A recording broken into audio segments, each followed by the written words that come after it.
Good afternoon. This is Travis Marker. I'm an attorney and I work with Market Law Mediation and Parley Law Group, but I'm also here today with Steward Growth as a kind of moderator commentator for our session on conflict coaching. I'm joined with America Francis and Donna Bentley, who I'll let them introduce themselves. Go ahead, America. I'm the Director of Operations at Steward Growth, and I actually work with Donna and Travis on helping people increase their incomes, build their businesses, have a better life, and I'm excited about the topic.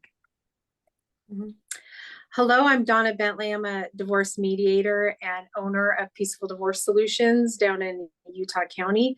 And we offer a comprehensive all-in-one service to divorce and helping families preserve their family relationships as much as possible and navigate through the divorce process. So I'm also happy to be here and be part of the discussion. Yeah, excellent. And we do invite anybody else who wants to join. I know this program will most likely appear on YouTube, and there may be others who are participating, but we do this program every month, and we pick topics that people might want to chime in on or have us chime in on, and everybody is welcome to participate. It's not a presentation. It is a workshop podcast concept, so anybody is welcome to join.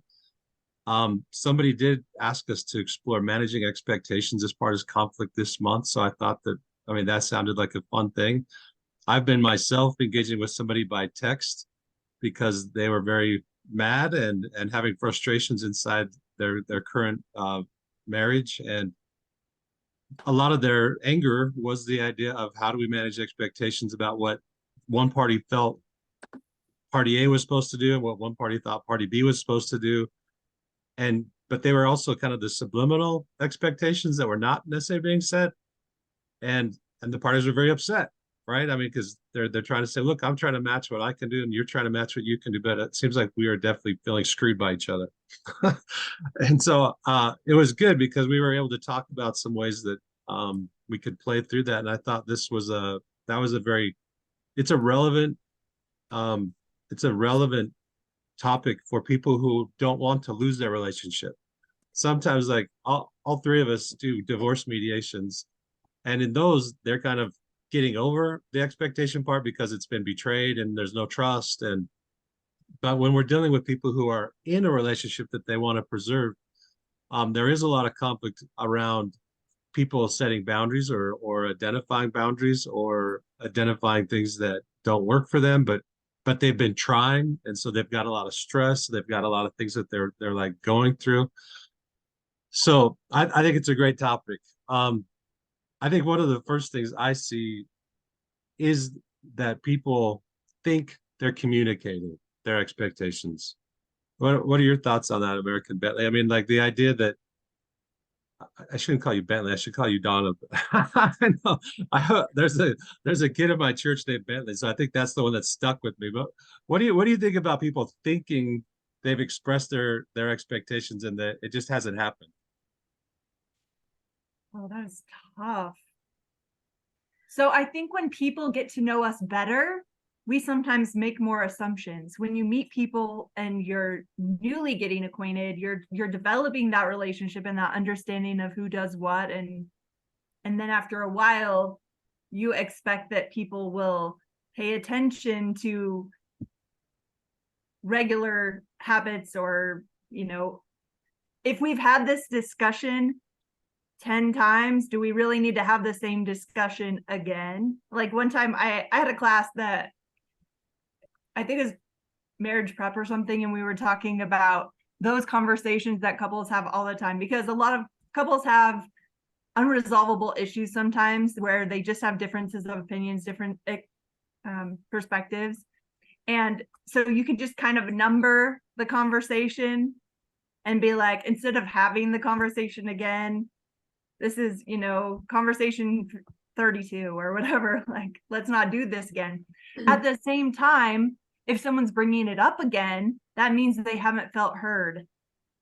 So the repetition is a signal that we may have had it and we need to try something different, because doing the conversation the same way isn't getting us anywhere. But what we need to do is reflect what they're saying, or just try some other way, maybe even get a third party, speaking of mediators, because doing it again might damage the relationship, but if we can do something different, we might be able to resolve it or get into a different place. Yeah, excellent. Donna? Yeah, my thoughts are along with that. You know, a lot of times, especially in conflict, you're communicating with emotions, and as you know, you're trying to communicate and get your thoughts or your desires across. It's usually those emotions are coming out. And even though a lot of times, how many times I thought, you know, that makes so much sense in my head, why aren't they getting it? Or why isn't it being received? Or why isn't it being understood? But if we were talking with those emotions, it just, I think it's that natural barrier of it just stops.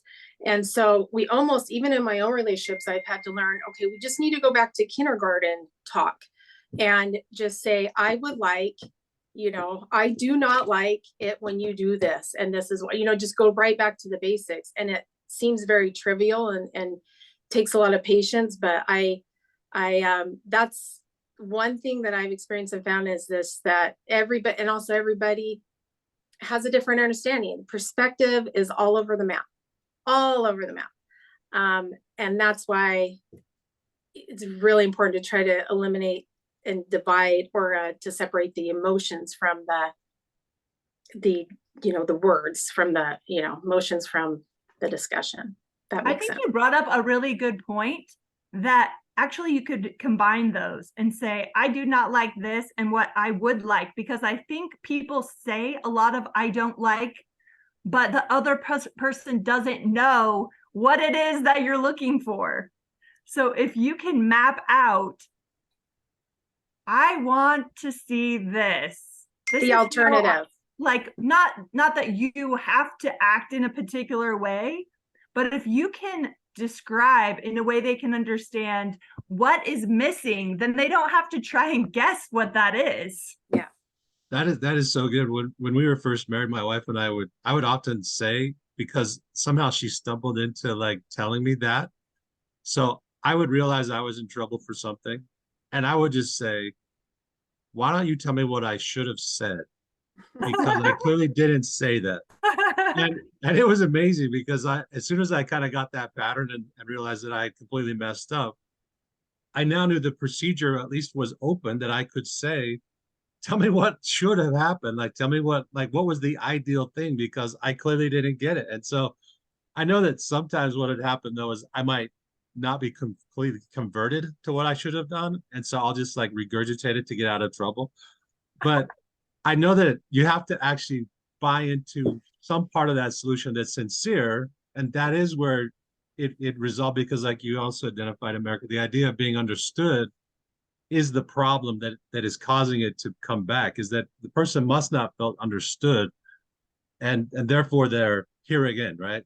And sometimes the other person gets impatient because they're like, look, we're here again. Like, what is the problem? Like, what is going on? And so I think this comes into some of the other discussions that we've had about codependency and the idea of people being kind of in these super dysfunctional systems that are referencing off each other in super negative ways, but they aren't in fact communicating anymore, because they're referencing so much off the past triggers or the past histories or the past responses or belief about responses. And so that codependency is the idea that you are living in reference to somebody else, but not in reference to yourself, right? You're living in reference to, I have to make this person happy or I will be uncomfortable. I have to make this person happy or that person's going to get mad. I have to get that person in line so my life can be in alignment. So you're actually kind of referencing off or orbiting around somebody in a dysfunctional way rather than being authentic. And so if we are referencing our expectations off what we think is going to be a trigger, then we're definitely not communicating. We're anticipating something that may or may not even be said or going to happen or whatever might take place. So I like the idea of adding in, this is what I'm trying to communicate, you know, that because the person who knows they're bringing it up again has to change the dialogue, or you're starting the record, so that person who says, look, I appreciate we've had this conversation before. My impression of what you hear is that you think I'm shaming you because you don't do the following, or I'm doing this and that's putting you in conflict, or that's not what I'm trying to say. So there has to be kind of this trust, at least enough trust that they're going to restart the record and say, I appreciate that what I've said before apparently didn't work. But we're also going to have to add in here like some of the John Gottman rules about you have to avoid criticism, contempt, stonewalling, and defensiveness, right? You can't reset the record pissed off, because then you're not resetting the record, you're just creating another problem. It's that courage to say, look, in a civil and authentic way, I'm trying to feel understood because you keep hurting my feelings. I would like to understand why you keep acting the way you do. My anticipation is the following. How do we reset this in a way that is constructive? But instead, sometimes we just like throw the spaghetti at them or whatever. They're like, I'm not hearing you again because you're still pissed. I'm still hearing the same tone in your voice. I'm still like, it's that thing you do. I just can't take it anymore. What are your thoughts on that? Well, I I- mean, Go ahead, America. I mean, I'm just thinking it's so easy sometimes for us to feel attacked. And so sometimes we just have to be kind of objective and a third party or whatever and be like, this is not about me. This is not about me being a problem or insufficient or whatever. Like, what is the message? What is the need of this other person, instead of putting up those defenses and getting aggressive or whatever? We could just say, this person is hurting, and map all that out. Like, what exactly is the issue here?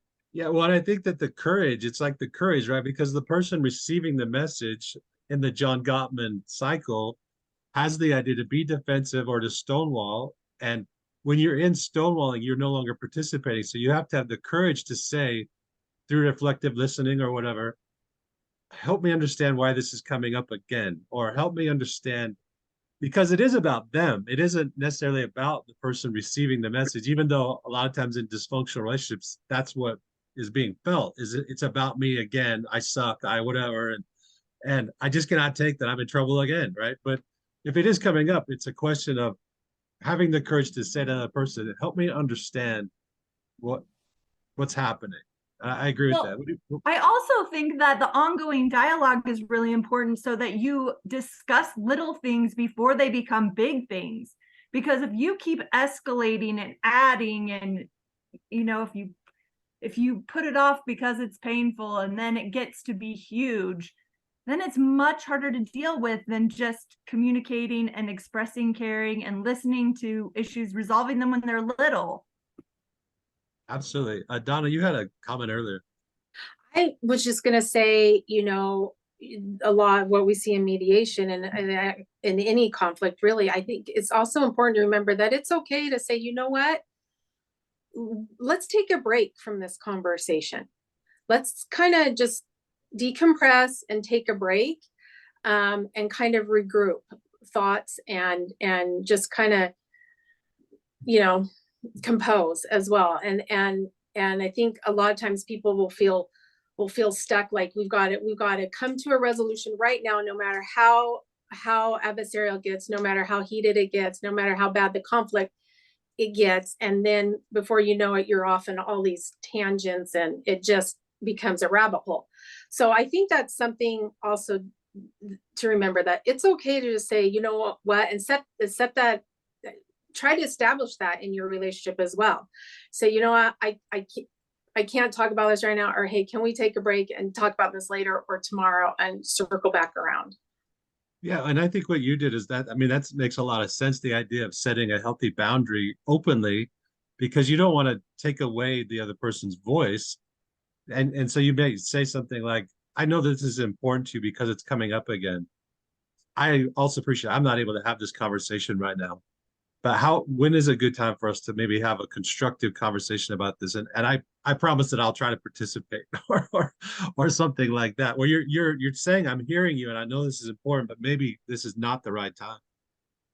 And I think that the receiver on that end needs to be, they need to, like you mentioned, it has to be established that they need to see it as, you know what, this is this person really making this effort to make this discussion productive, and be okay with it, that it's not a rejection, that, you know, instead of being, you know, coming across, I just can't talk to you right now, I'm just angry. But it's like, okay, this person recognizes that they need to just take some moment to regroup so that the discussion can be productive. Absolutely. Can be okay with that. Yeah. I have another idea we could talk about. And that is that sometimes the thing you're fighting about isn't the real issue. So sometimes people are talking about an activity, or you just have to look at whatever's below that. Maybe it isn't about the money that they spent, but it's priorities, or it's values, or it's a general feeling of not feeling okay, you know? So that when people are talking about an issue, you can take a minute and be like, what is this really about? Absolutely. And I think that's an expectation, is that sometimes we come to relationship with scripts, you know, and those scripts might say a good mom is the following, or a good dad is the following, or a good family event is the following, or my expectation of a honeymoon is, or a romantic date is, or courtship is, and or you know, a good partner is, but none of that was actually written down. It's just kind of like put in this person's brain, and they're kind of relying on the idea that if you cared about me, you'd be able to read my brain, and you would be able to just. Why don't you celebrate birthdays right? Why don't you do, yeah. Yeah, like how could you possibly miss that? I didn't, you know, like, you know, like where's my cake? Where's my song?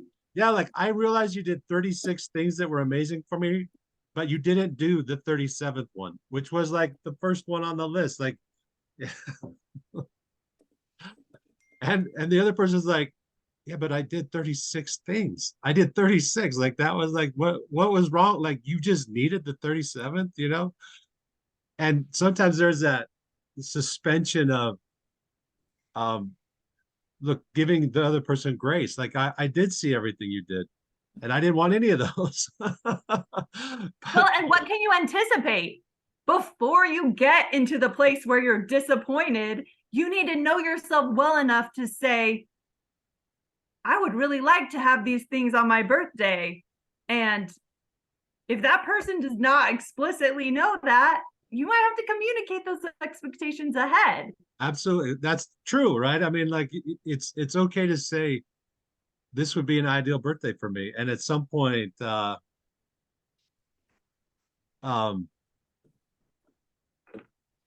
like it doesn't have to be on your birthday, right? Like this is an ideal birthday for me, so I hope you get this done today.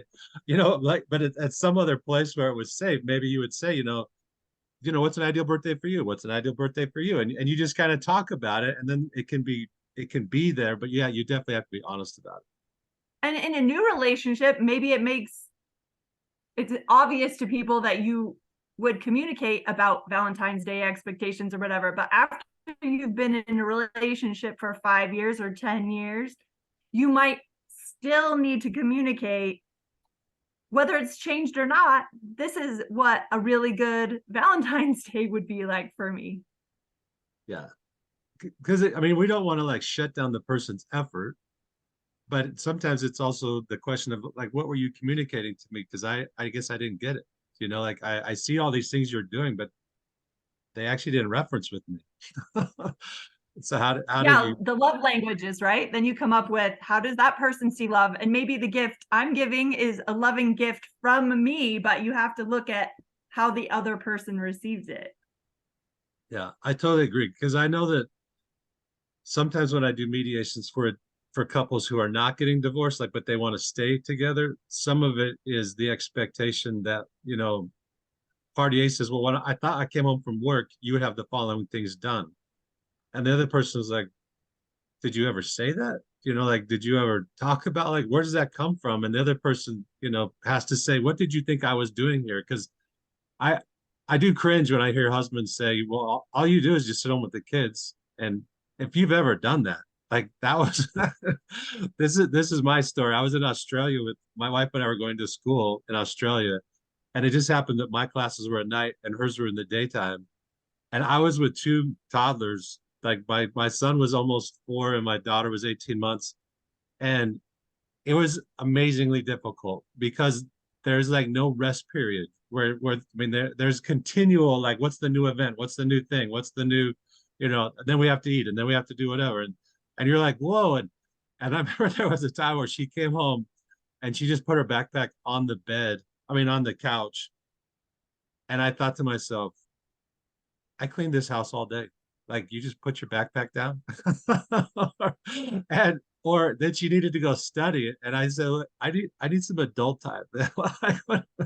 Because What I a would, good experience it was so for good because you. I definitely started not taking my wife granted. I'm like, okay, well, I know that we need to sit down. I know we need to do whatever. Because I would go to like the swimming pool with the kids, and I was the only male.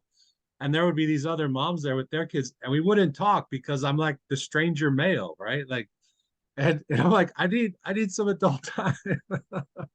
But I had to eventually say it, which was super good for us, you know. And it also told me, like help around the house, do the dishes. Like, there's not really men and women chores. There's like, they just have to get done.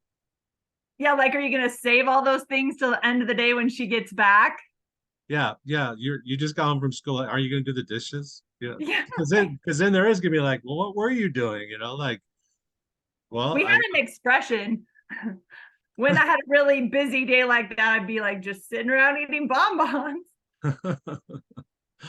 yeah, I wish, right? It's like, I I know that there's definitely things that are expected that are just totally stereotypically bizarre, you know, because it's just funny that some people could do that as much Well, as, the invisible work, I think, is difficult for a lot of men to understand because they, even if they watch the kids on a Saturday or whatever, it's not the typical day to day, all the things.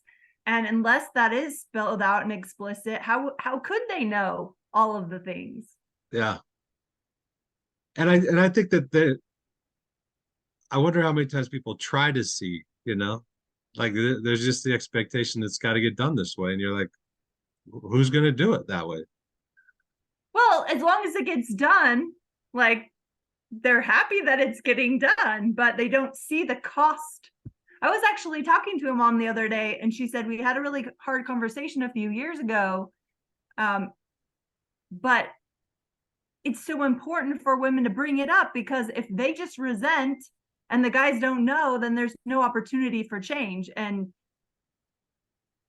maybe later things will escalate and they will break up or whatever. They'll get to a bad place. And a lot of guys are willing, and it can be super uncomfortable. Maybe they really don't want to, but Yeah, and I think that the it idea of, might be necessary to keep their relationship going. yeah, well, and I think Sorry, the I question missed is what you some, said. yeah, you were a little, I don't know whose internet connection, might be my internet connection slowing down. Are you with us?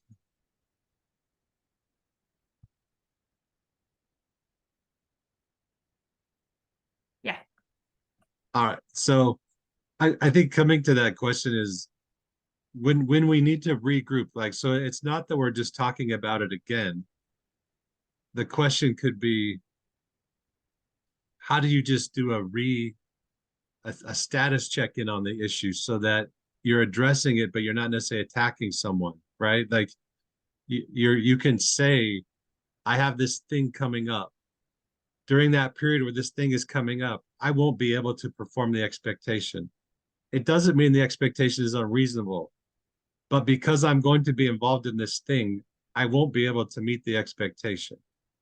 And the idea is not, you're There are not life being, things that come up constantly. yeah. And so if a person knows the expectation is very important to the other party, and it was kind of agreed upon that, sure, we'll try to meet that expectation. In fairness, you would just say, I know this is important to you. I may not be able to get that done this point, but I'm going to try to regroup around this, right? Or I'm going to try to regroup around something else. So a system that might help people, I read a book called, oh shoot, what is that called? I'll think of it in a minute. Anyway, it was talking about invisible work, and they had a suggestion of putting all the jobs down and writing them out on cards and then splitting them up and having conversations about what the jobs were or whatever. And so in that situation, you could hand off the cards during that status update and say, you know, for this time, can you handle this responsibility or this expectation?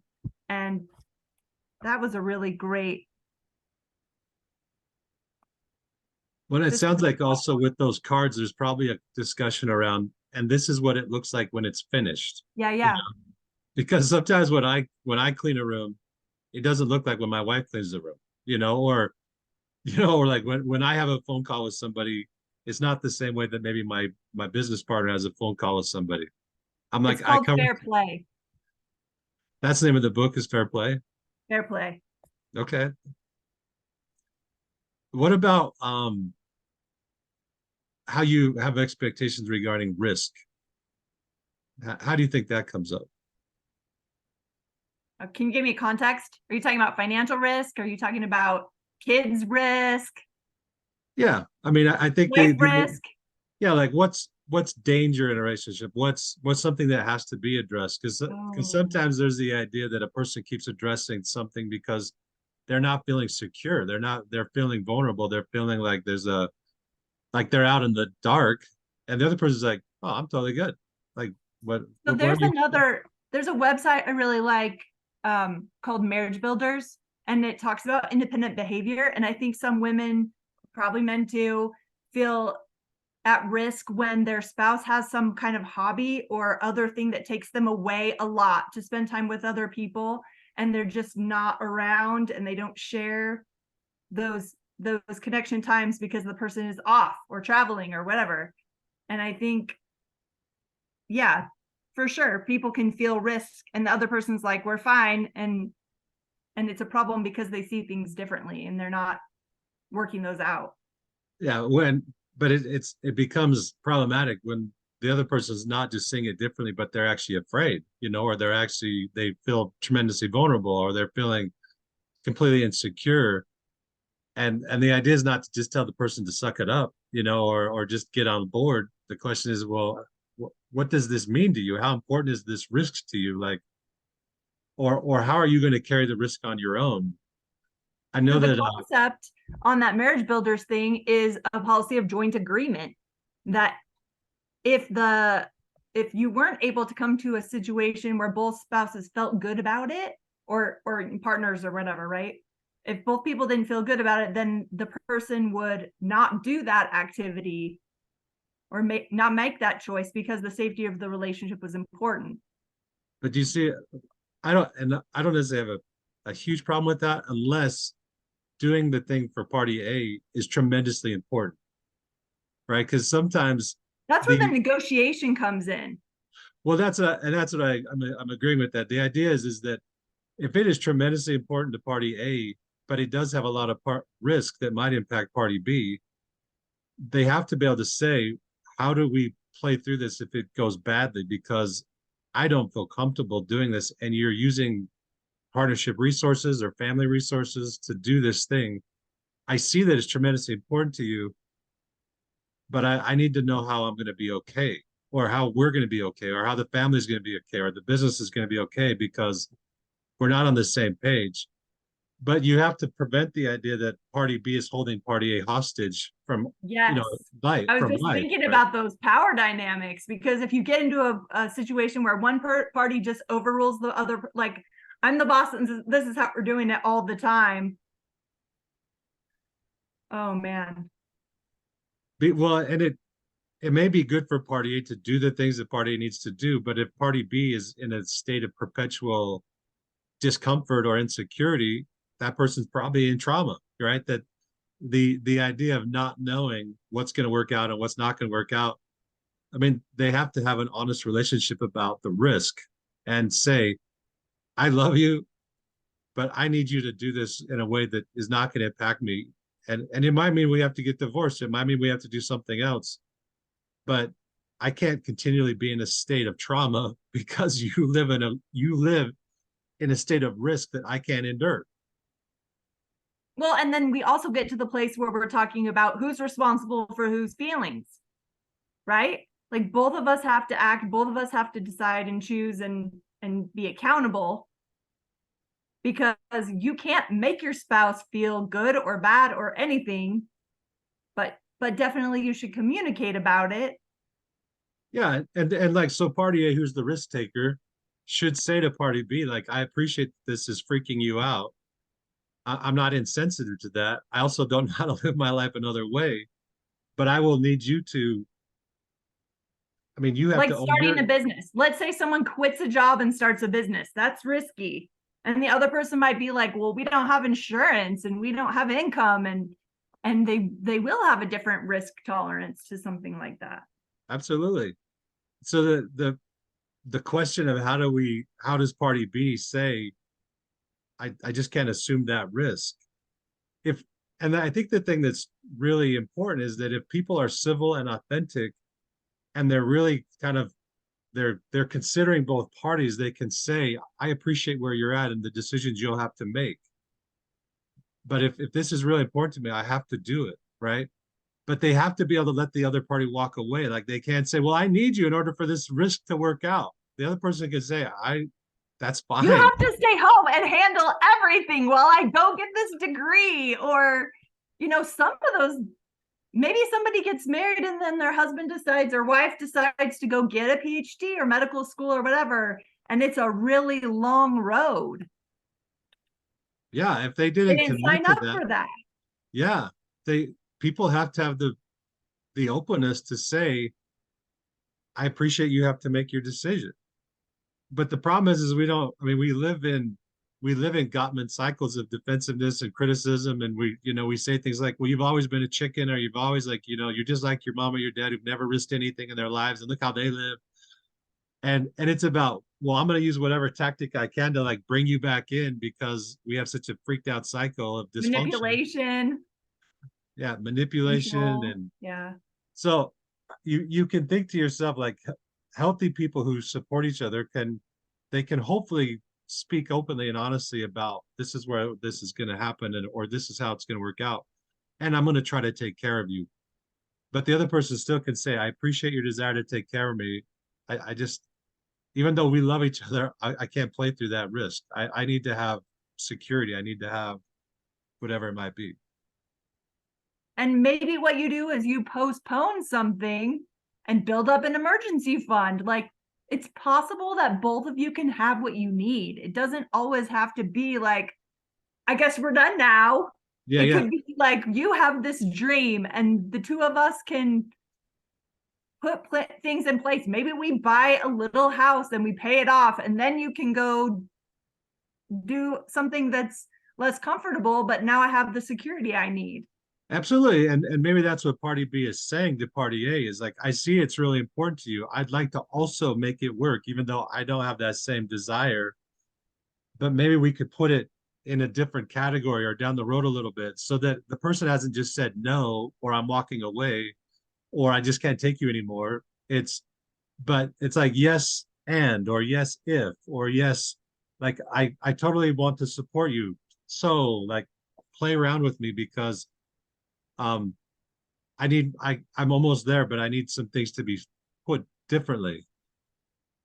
Like your wife was going to school and you were going to school. It wasn't just, let's do Travis's career for the next 20 years. And then maybe if you want to, and there's time and we happen to have money, then your education is a priority for us. Well, I'm going to confess that there's a little bit of that happens in people's relationships, right? I mean, there's a lot. because but if it's a mutual decision and you're trying to get somebody in a good place to make money, I'm not saying that just because one person gets a degree, that's an imbalance that's inappropriate. correct. Well, and I think, and I'm not saying you said that, but like, for example, for our relationship, I did get my law degree and I did start my business. And so my wife did feel at times like, well, where does my education fit into our stuff? And so I would say, well, we'll put it in and we'll try to figure it out, but which wasn't technically supportive, right? Like just saying, well, I guess fit your stuff in doesn't necessarily sound like I'm really supporting you in getting your education. We should do that. The good thing about my wife is that she did fit it in. And then she said, you have to take care of the kids on the weekends because I have to study those days. And so even though we were kind of like she was reacting to my kind of like, look, I got my plan already. It did force me to say, but because I do care about you, like, and you have fitted in, you called my bluff in essence. I do need to like adjust. It And can it was be really awesome. uncomfortable for everyone. Yeah. Where if we had, if we were more mature, because I obviously wasn't like, I mean, we got married at, I was 22. And I think by the time I got out of law school, I was 27. So we're still not super mature people.